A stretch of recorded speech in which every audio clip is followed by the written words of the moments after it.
Good afternoon. I am Professor Bert Zuber, one of the founding faculty members of the Bioengineering Department, and I'm here with Professor Arne Troelstra, also one of the founding faculty members of the department.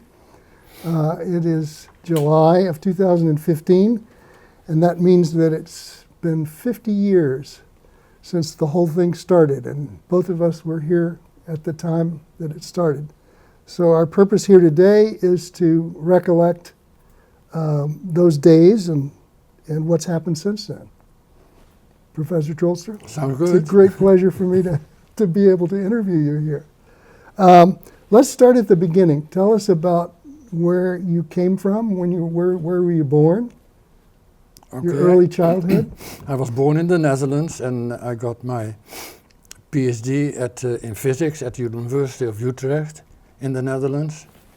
And I had to go to do my military service. And I worked in I was stationed in a research lab that did a lot of research in sensory physiology, and they had contracts with the Army, the Navy, and they also one of the people there could go every year to the United States on a NATO fellowship, and the only thing you had to do was you had to find a sponsor. And I read about Larry Stark. Larry Stark was at MIT at that time. You're skipping over time really, really quickly. You went from birth to getting your PhD. Well, I went to high school. So when did you realize in the course of your early education that you were interested in science? Oh, very early. I think in high school I loved physics, I loved electronics. And so that direction I wanted to go. And did you know right away that you wanted to be a bioengineer? No, not at all. I got a regular degree in physics, and then of course we had to do a research topic, and because I was stationed at that Institute for Sensory Physiology, my research topic was going to be it was in ophthalmology, but something that had to do with vision, and my particular research was in electroretinography, which is the electrical signals of the eye and what they mean, how they originate, and what they can do in order to help in diagnose certain retinal defects. So that's but there's a lot of physics involved in that, because the retina is a photodetector.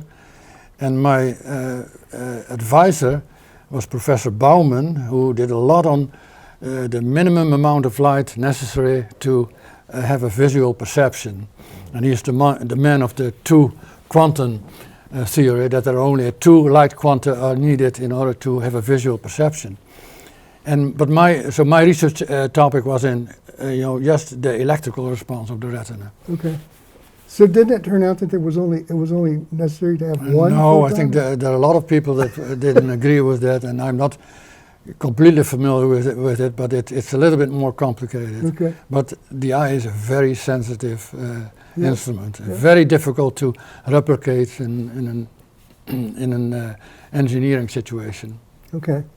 So you were doing your graduate work with Professor Baumann. And you mentioned that there was a NATO scholarship available. So, okay, so like I said, the only thing you had to do is you had to find a sponsor, and NATO would pay your whatever you needed in order to stay wherever you wanted to stay. So I wrote to Larry Stark and say that I would like to stay and work a year in his laboratory, which was at MIT. And like Larry, he just liked to work with people from all over the world, I think, and there was no money involved, so he agreed right away to have me as sort of a postdoctoral fellow. And that was in? That was in 1962. 62. Okay. And that is actually when you and I met. That's right. You were a graduate student at MIT. And I enjoyed doing helping some of your in some of your research, and that was really very. Well, you enjoyable. did more than help in some of the research. I mean, we published together from that period. So, so you came here with your wife, Luce, to Boston, and and you lived in Cambridge. Lived in Cambridge. And Larry even got me kind of in a sublease in an apartment and gave me a lot of trouble. And I remember that the administrator at MIT, that was Osborne was his name, and he went by the ladder, and he said, and I remember, I said, I got some trouble with the lease, that they want to hold me much longer than I'm going to stay here on that lease. And he said, how did you get that? Well, I said, Larry Stark arranged it for me. He said, that explains everything. Was Osborne the administrator in the lab, as I recall? At that lab, I have a vague memory of that. Mm-hmm. And so, who are the people that you remember in the lab at MIT? Because some of those people are going to play into the Chicago history. Oh, of course, you. And there was, let me see. Well, that is Paul Willis? Paul Willis was there, and he went to Virginia Tech, I think, later, yeah. And Alan Sandberg? Alan Sandberg, who went to, with Larry, basically to California. Yeah, and Jerry Masick? Was he already there? Yeah, I remember him. And I remember Alan was in charge of the computer there, which Larry got from General Electric. It was the GE225. Right, and before you got on you had to write a card reading program. Before you were allowed to. You had to boot up the machine from the register. Right. Yeah, I remember that. And it uses a punch card input and also tape, magnetic tape. It was a magnetic core computer. Mm-hmm. We didn't bring that computer here, did we? No. We had a new computer here. I think that was all a GE computer that we got here. I think. I wonder if we didn't bring that computer with us. Oh, you might be right. I think that I don't remember. I don't remember. Anyway, so you were there starting in '62 to when? To the fall of '63. Okay, so you were there for about a year. A little over a year. And also during that time you left for a certain amount of time. I had to go. I went for 2 months to Berkeley, and I worked with Elwin Mark in Berkeley, and that was also part of that NATO scholarship. You got also money to do traveling, and what you did is you tried to make the travel distance as large as possible. So I went from Boston to Berkeley and back. And you drove. I drove. In that VW. In a VW. The little blue bug. Yeah. And now Elwin Marg was a professor of optometry in the School of Optometry at the University of California at Berkeley. And that will reappear in the story because that's where Larry eventually went when he left Chicago. So he ended up in the School of Optometry. Okay, so you spent some time with Marg. Did you publish anything with him? Not with Marg. So what did you do out there? Oh, I just learned the techniques how to work with microelectrodes. Oh, really? So, yeah. Okay. How to make them, how to... Pipettes, micropipettes? Yeah, okay. Interesting. And then you came back to Boston. And for a couple of months, and then I had to go back to the Netherlands. It was by visa required that, after you stay, you had to go back for at least 3 years. And so I went for my 3 years, and Larry had said, I had asked Larry if there was a possibility, if I could come back and join him. So what happened is then I think he said, I'll try to get you back earlier, and he had to get a sort of a waiver from the State Department, which he got eventually. So he got a waiver from the State Department. It would have been a year earlier, right? 1.5 years earlier. Oh, really? Yeah, I was only 60 because in '65, and I left here in the end of '63, and in the summer of '65, I joined the faculty here of the UIC. Okay. So, what do you remember of the physical arrangements at MIT? The labs and it was sort of in the dungeons or sort of. They had. I don't think they had outside windows. No, it was in a temporary building. Yeah, right. And it was one of the old army barracks, I think. Yeah. And Larry's office was at the very end It was a fairly big office, and, Right. and then there were labs along the corridor. And we had always these meetings in Larry's office, at least once a week, these brainstorming meetings, Yeah. which were really very interesting. And he had a lot of proposals, and he said, well, why don't you do this or that? And it was, something that you knew that you could never accomplish in any short period of time. But you also know that he wouldn't come back to that He would because forget he it. sort of, he forgot about it. And so, What I remember distinctly from those meetings is that he always had a big pad of paper, like a absolutely, desk yeah. blotter size Yeah. pad of paper, and he was scribbling notes on it. right. And I wish I had saved one of these papers. Oh, really? No, I didn't. Oh. But I wish I had, Yeah, because yeah. they were very interesting. He Yeah. had kind of diagrams how things should Yeah. go, and very. Yeah, he was sort of very peripatetic. He was jump around from one But it thing. was very stimulating, these Yeah, things. And yeah. and I remember sometimes he said, what you should do is you should derive this using only elementary principles, and which is very hard to do. To derive something using only kind of fundamental physical principles. And so I said, well, I'll try and look at it. And then he forgot about it, fortunately. Yeah. And one of his positive traits was that he realized the value of writing things down. And so before we would publish in refereed journals, we would publish in quarterly progress reports that Right. were Oh, from yeah, he did that a lot. Electronic Systems Laboratory.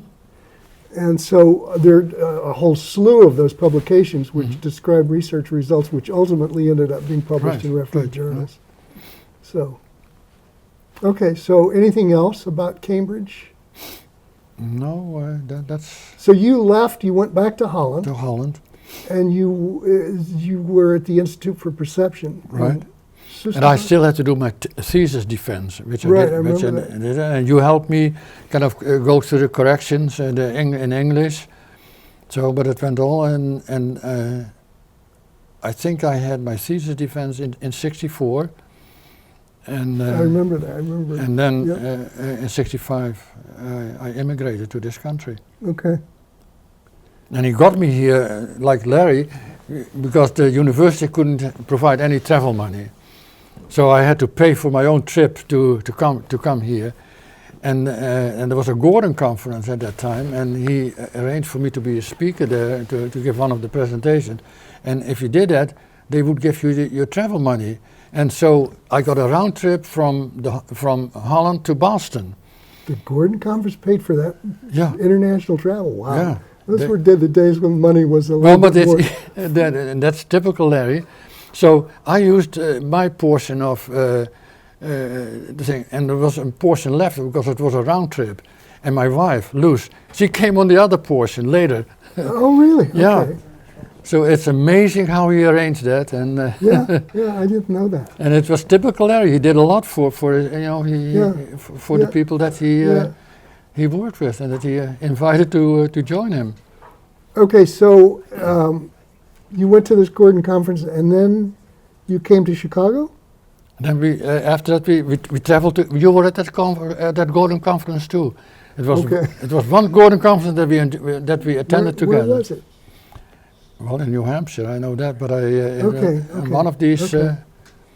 Yeah, I remember that Gordon Conference now, actually. Okay. And then we went to Chicago, and then we flew from Chicago. We went back to Boston, and we flew together. We flew to Chicago. You and Luce. No, Luz wasn't here. She came past in a couple of months later. Who's you and me? The two of us. We traveled together. So you don't remember?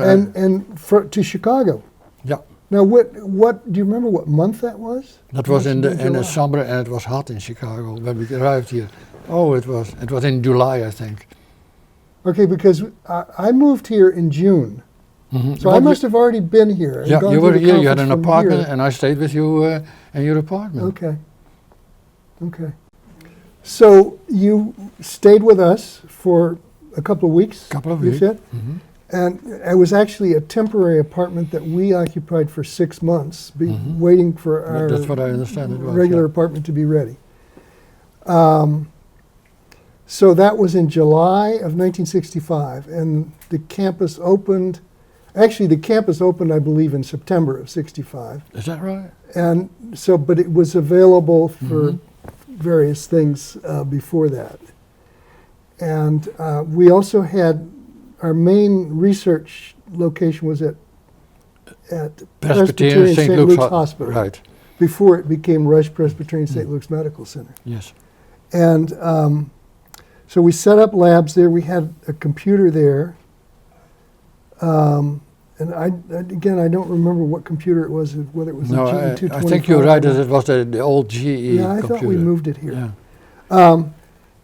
And then we began doing research, and we had offices on this campus In the big in administration University building. Hall. And Yes. you seem to remember it was on the 24th floor. I think it was I'm almost positive it was the 24th floor. Okay.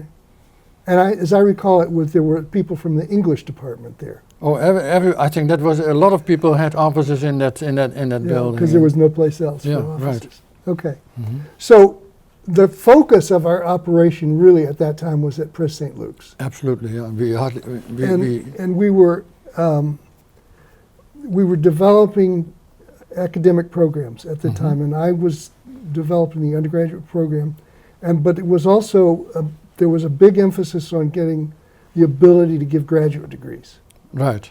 and we did that through the Department of Physiology at the Medical So Center. we had this huge NIH training grant, Right. which attracted a lot of students that some of them had a background in engineering, some people were MDs that wanted to get a PhD in bioengineering. And since the Circle camps at that time couldn't have any graduate or PhD programs, it all went through the medical center, Yes. the physiology department there.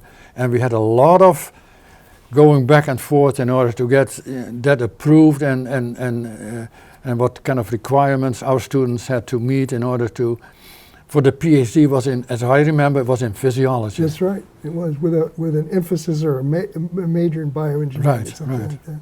And Dr. Wolf was the department head at that time, and he was kind of, I think you call it a stickler for rules. Yeah. And so I had a lot of discussions with Wolf, and he particularly, and Larry was just the opposite. He wanted to bypass a lot of rules and have to fast track, and so I think there was sometimes a lot of friction, and I talked a lot of times to Dr. Wolf in order to sort of ease in, how do you call it? Smooth things over. Smooth things over, right. I remember that quite well, yeah. So thinking back to '65 and the years immediately following, thinking back to the physical space that we occupied in the Jelke building.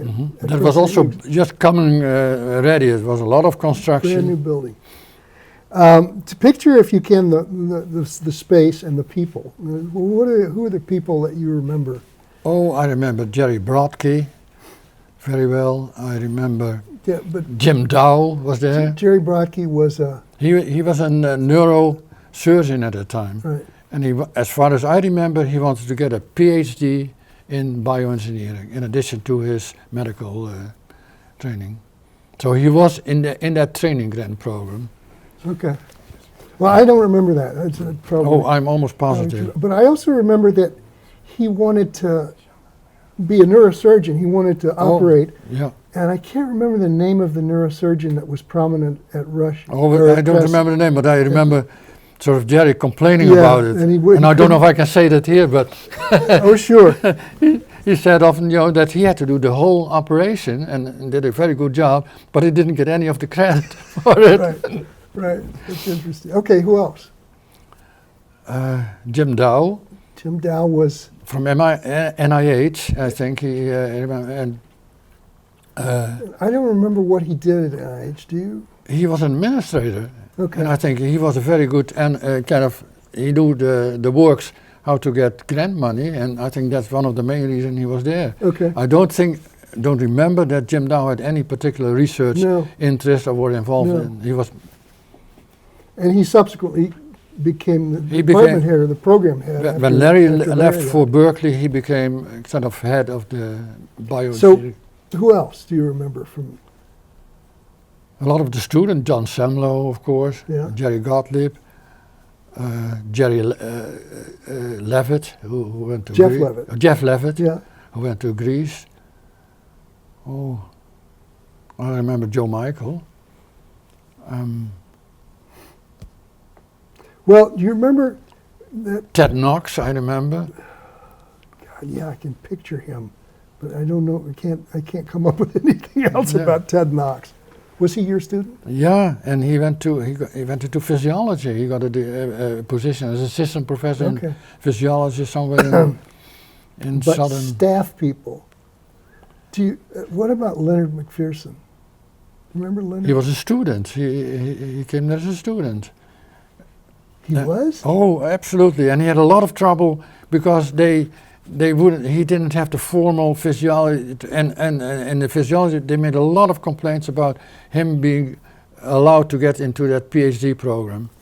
Oh, And I remember the discussion that he worked with a Nobel Prize winner in physiology. I don't know what name, but back in England. hmm And they said it's ridiculous. He has done research with that Nobel Prize kind of person, and we don't allow him to qualify for a PhD program. Yeah.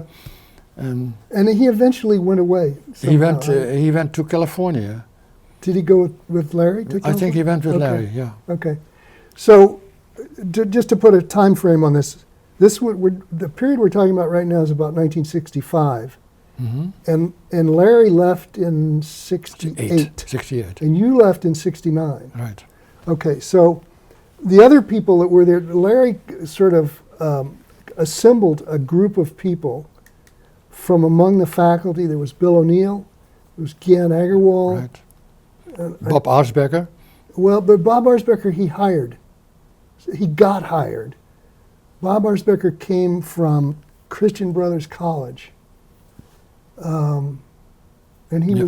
he had done a lot of work in electrocardiography. Right. Mm-hmm. And so he came into the group, but his appointment was in information Right. engineering. But And Bill and Gian were in systems engineering. right. Mm-hmm. But there were 4 budget lines in bioengineering. Right. It was you and me and Earl and Larry, I think.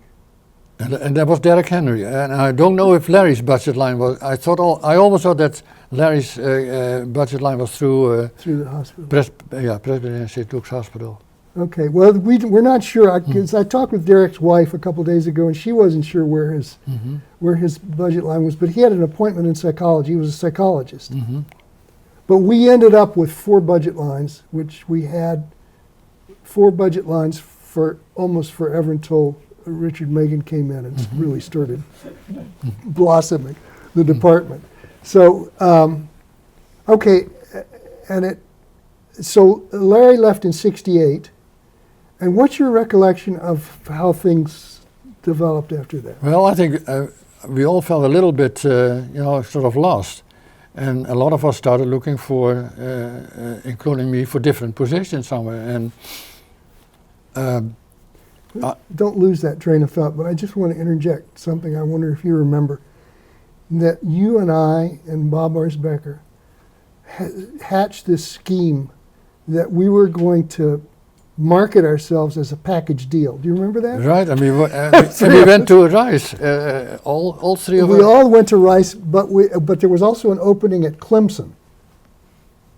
Was it Clemson? Clemson, yeah, I also. And you went to Clemson. Yeah. We didn't go. Well, they weren't interested in the 2 of us, but they were interested in Yeah, you. right. And you went to Clemson, and you actually got an offer from Mhm. Clemson, didn't you? But you turned it down, I guess. Yeah, because I got also an offer from Rice. And then the 3 of us went to Rice Right. and interviewed at Rice, and it turned out they were only interested in you, and they made you an offer, and you moved there. That's right. And that was in 69. 69, mhm. Okay.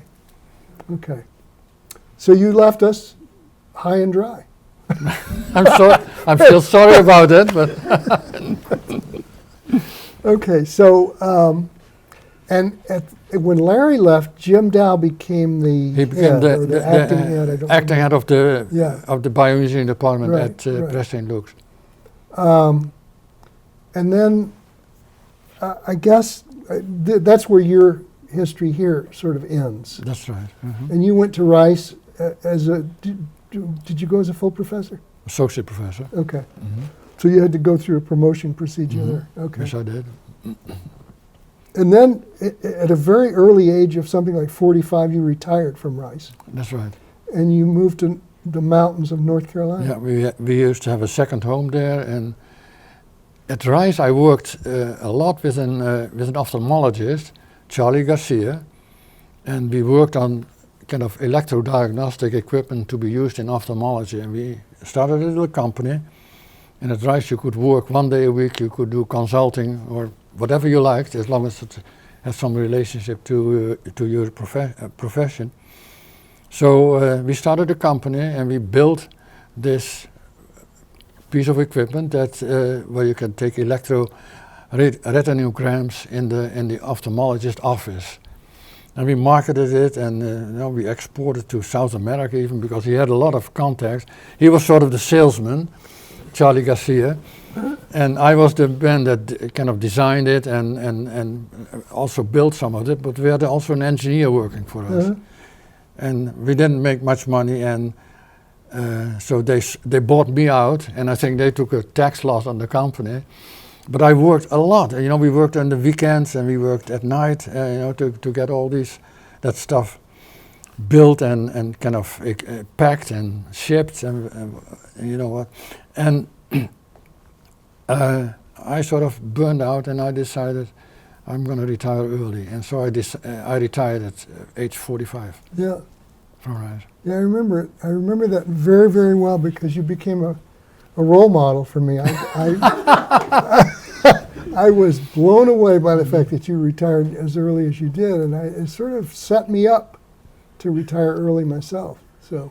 But it's amazing that Larry Stark I didn't know the stuff about the burnout. I thought you just, No. But Larry kept in contact, and there was a conference at one time in Atlanta, and I remember Larry calling me and said, "Arnie, why don't you come over here and join us, and we have a good time." And sure enough. Well, there were eye movement meetings all over the country that took place after Larry moved to Berkeley. And I remember we had eye movement meetings. We had an eye movement meeting in Berkeley, we had one in Palo Alto, and we had one in Chicago. I'm sure there are others that I can't remember, but we sort of kept... But that in Atlanta was not a particular eye movement meeting. He was there at bioengineering. Yeah, okay. So, but the one thing that we didn't talk about was that something very significant happened just before you left Chicago, and as you had a daughter, Kate, who is now in her 40s. 46. and has just turned into an absolutely wonderful person. Well, thank you. Smart. I think so too. Unbelievably organized and so forth. So, okay, so you went to Rice, then you retired early at an admirably early age. You moved to the mountains of North Carolina, and you were there for 9 years. 9 years. And my daughter went to the North Carolina School of Science and Mathematics, and as parents, I got involved. I was on the parent committee there at that school, and got to know that system, and it's really a nice way. It's only for sophomores and seniors in high school. They are selected from all over the country. For sophomores, juniors, and seniors, or just? Oh, did I say sophomores? I meant juniors and seniors. Okay. So she went to that school, and then she left for Johns Hopkins, and she got a degree in applied mathematics. And we sort of got lonely and a little bit bored, and I decided to do something else. So there was an opportunity to start in Oklahoma a similar school, and they were in the first year of beginning Science and Math. Science and Math, structured exactly like the North Carolina school, and they hired me there, and I stayed there for 10 years. And you're probably too modest to say this yourself, but you had a very, very distinguished career there, and influenced an incredibly large number of students who held you in the highest regard. I'm very still do, in fact. And I'm very thankful for that, and that gives me a lot of satisfaction that I could do that. Okay, good. Okay, so you retired from there When I was 65, I retired from there for the second time, for the second time and you moved to to Charlottesville, Virginia, for no particular reason except that it's a nice and it's a university town. It's home of the University of Virginia, and it gives always a nice. I like university towns. It's a nice town. Okay. Okay, so we left off in Charlottesville, Mm-hmm. and then from Charlottesville you moved to, Anderson, South Carolina, okay, and currently you reside in in the mountains close to Asheville, North Carolina. North Carolina. Okay, all right. So you've spent a lot of time in the South. This is something Mhm. that I've always been sort of puzzled by, but you seem to have done quite well with Oh, it. there are nice people in the South, I Yeah. can assure you. So we've pretty much covered your time here. You went to Rice as a professor of bioengineering, if I remember correctly, right? In electrical It engineering. was really, the title was Professor of Electrical Engineering. Okay. And they had a research group in bioengineering, so our research was in bioengineering. Okay. So but you continued to do research in electroretinography. Yes. Mhm. So you continued that area. And one of the things that has really changed in bioengineering is the nature of the problems that people are addressing and trying to solve. Oh, So do you have a... I think when I joined first Larry's talk, it was very much engineering oriented. And also I remember Larry telling me the idea was to look at biological systems and kind of try to copy something for that and use that in an engineering environment. And also the other way around, of course, using engineering methods to analyze biological systems. And it was very much engineering oriented. And I think what changed... And systems oriented, at Oh, least. very much engineering Not systems. only in our operation, but really around the Yeah. country. Right. And I think the emphasis has changed much more to the medical, and that's why I think it's called much more biomedical engineering Mhm. than just bioengineering. That's my sort of perception of it. Well, and I think another major change that has taken place is that people are now looking at things at the molecular level, Oh, absolutely. which is kind of astonishing to Mhm, me. mhm, That it's mhm. just a remarkable change in the whole field. Mhm. So, do you have any sense of where things are going to go from here? Well, I think they're going to go much more in the medical direction. I Mhm. think in my mind, there's no question about that. Yeah. Well, Which I personally don't like as I'm not a medical. I don't have a medical education and never felt very much at home with that. Yeah. And well, the promise has always the promise that's been held out has always been that there will be some kind of application of engineering theory or scientific theory which will lead to cures for diseases and so forth and so on. And I suppose that the emphasis on the molecular level makes that more probable, if that's possible. So we'll have to wait and see. I think so, yeah. The last time that we were together on this campus was 10 years ago when we had The 40 a years. celebration of the 40th anniversary of Right. bioengineering. Right. And we had everybody who was here and a lot of people from around the country came to that celebration, and it was a lot of fun. Derek Hendry was there. He's since passed away. But it's a great pleasure for me to be able to be here with you today. Oh, I really And I enjoyed it really myself. appreciate your taking the time to do it. And I know Richard Magin appreciates it.